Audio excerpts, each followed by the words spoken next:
দোয়ার জন্য হুজুর ডাকতে হবে না, দোয়ার জন্য আমাকে ডেকে বাসায় খাওয়ানোরও দরকার নেই। আপনার দোয়ার জন্য আপনি যথেষ্ট।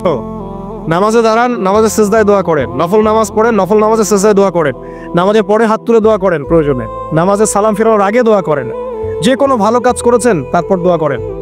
ঠিক আছে, কোরআন তেলাওয়াত করলেন দোয়া করেন, তাহাজ্জুদের ওয়াক্তে দোয়া করেন, বৃষ্টি পড়ছে তখন দোয়া করেন। ঠিক আছে, মানে দোয়া কবুলের মোমেন্ট সময়গুলো, আজান হয়েছে, আজান ইকামতের মাঝখানে দোয়া করেন। এই যে এখন খুতবা হচ্ছে, এই সময় দোয়া করেন, দোয়া কবুল হবে। দিনই মসজিদে বসেছেন, দোয়া করেন, দোয়া করতে থাকেন। মনে হয় যত বেশি আপনি দোয়া করতে পারবেন আল্লাহর কাছে, ইনশাআল্লাহ আল্লাহকে আপনি তত কাছে পাবেন ইনশাআল্লাহ। এটা আল্লাহকে পাওয়ার অন্যতম মাধ্যম। এবং ইস্তেগফার, ইস্তেগফার মানে কি? তওবা করা। আস্তাগফিরুল্লাহাল্লাযী লা ইলাহা ইল্লা হুয়াল হাইয়ুল কাইয়্যুম ওয়া আতুবু ইলাইহি। এটা বেশি বেশি পড়বেন, দিনে কমপক্ষে 70 বার বা 100 বার পড়ার চেষ্টা করবেন। আল্লাহ পাক তৌফিক দান করুন। কয়টা বলেছি ভাই? 7টা। আচ্ছা, 8 নম্বর হচ্ছে সদকা করা। সদকা, দান সদাকা আল্লাহর কাছে খুব বেশি পছন্দের। দান সদকা করার জন্য সম্পদ লাগে না, আমার কথা শোনেন। দান সদকা করার জন্য সম্পদ লাগে না, কলিজা লাগে, মন লাগে। বহু বড় বড় মানুষ আছে দান সদকা করতে পারে না, কোটিপতি, যাকাত দেয় না, আছে না? আর বহু গরিব মানুষ ভ্যান চালায়, কৃষিকাজ করে, দেখবেন 100 টাকা দান করে দিল। মন থাকতে হয়, মন, কলিজা বড় থাকতে হয়।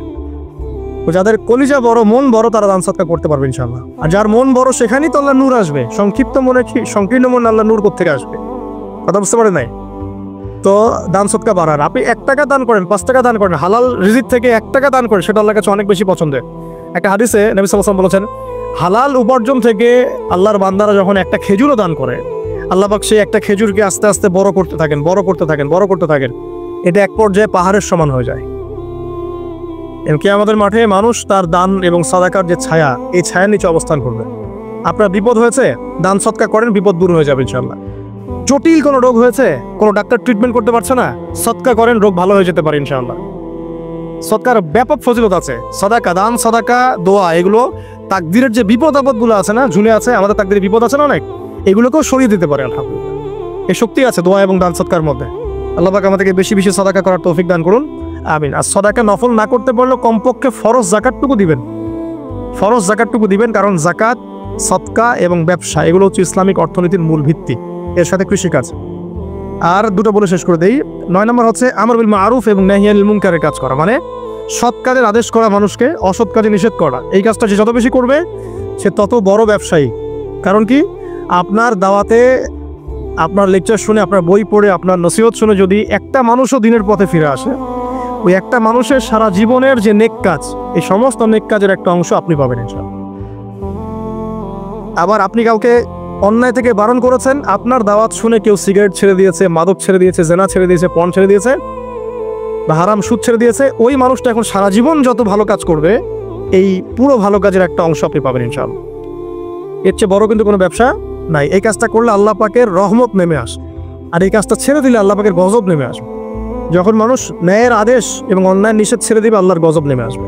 আর মানুষ যত বেশি সৎ কাজে আদেশ করবে, অসৎ কাজে নিষেধ করবে, আল্লাহর রহমত তত কাছে আসবে ইনশাআল্লাহ। আল্লাহকে পাওয়া যাবে ইনশাআল্লাহ তাআলা। আল্লাহ পাক আমাদেরকে তৌফিক এনায়েত করুন। আর সর্বশেষ একটা বলে শেষ করে দেই, সেটা হলো যে আল্লাহর দিনের খেদমত করা বা দিনের কল্যাণে নিজেকে নিয়োজিত রাখা। আল্লাহর দিনের খেদমত করা বা দিনের কল্যাণে নিজেকে নিয়োজিত করলে আল্লাহ পাককে পাওয়া যাবে ইনশাআল্লাহ। এই পৃথিবীতে আল্লাহ পাকের সবচেয়ে গুরুত্বপূর্ণ জিনিসটা কি? নিয়ামতটাকে, আল্লাহর দিন না? এই দিন ছাড়া কি পৃথিবীতে আর কিছু আছে? একটা হাদিসে আসছে যে পুরো পৃথিবীটাই তো অভিশপ্ত। পুরো পৃথিবীটা কি? অভিশপ্ত। শুধুমাত্র দিনের এলেম অর্জনের জায়গা ছাড়া, তালেবে এলেমদের জায়গা ছাড়া, দিনী মাহফিলগুলো ছাড়া, যেখানে নামাজ হয়, এই জায়গাগুলো ছাড়া বাকি সব অভিশপ্ত জায়গা। তো এখানে পৃথিবীতে সবচেয়ে গুরুত্বপূর্ণ এবং ইম্পর্টেন্ট, আল্লাহর কাছে প্রিয় জিনিসটাকে, আল্লাহর দিন। আল্লাহর সেই প্রিয় জিনিসটাকে যারা এগিয়ে নেওয়ার চেষ্টা করবে, সেই দিনের খেদমত করার চেষ্টা করবে, দিনের জন্য একটা মসজিদ করা, একটা মাদ্রাসা করা, হ্যাঁ, একটা কোনো ভালো কোনো প্রকল্প করার চেষ্টা করবে, আল্লাহ পাক কি তাদেরকে রক্ষণাবেক্ষণ করবেন না? আল্লাহ পাক তাদের অভিভাবক হবেন না? নিঃসন্দেহে হবেন ইনশাআল্লাহ। এবং ইনশাআল্লাহ তাআলা তারা পৃথিবীতেও সফল হবে, পরকালেও ইনশাআল্লাহ তাআলা সাফল্যের চাদর তাদেরকে আঁকড়ে ধরবে ইনশাআল্লাহ তাআলা। আল্লাহ রাব্বুল আলামিন আমরা সবাইকে এই দুনিয়াতে আল্লাহকে পাওয়ার তৌফিক দান করুন, এবং যে কাজগুলো করলে পরে আল্লাহকে পাওয়া যায়, সেই কাজগুলো বেশি বেশি করে করার তৌফিক আল্লাহ পাক দান করুন। এবং পরকাল আল্লাহ রাব্বুল আলামিন আমাদের গুনাহগুলোকে মাফ করে আল্লাহ রহমতের চাদরে আমাদেরকে আবৃত করে নিন। আল্লাহুম্মা আমিন। আকুলু কওলি হাযা আস্তাগফিরুল্লাহ লি ওয়া লাকুম ওয়া লিসাইরিল মুসলিমিন। বারাকাল্লাহু লানা ওয়া লাকুম বিল আয়াতিল হাকীম। ইন্নাহু তাআলা জাওয়াদুন কারীমুর রাউফুর রহিম।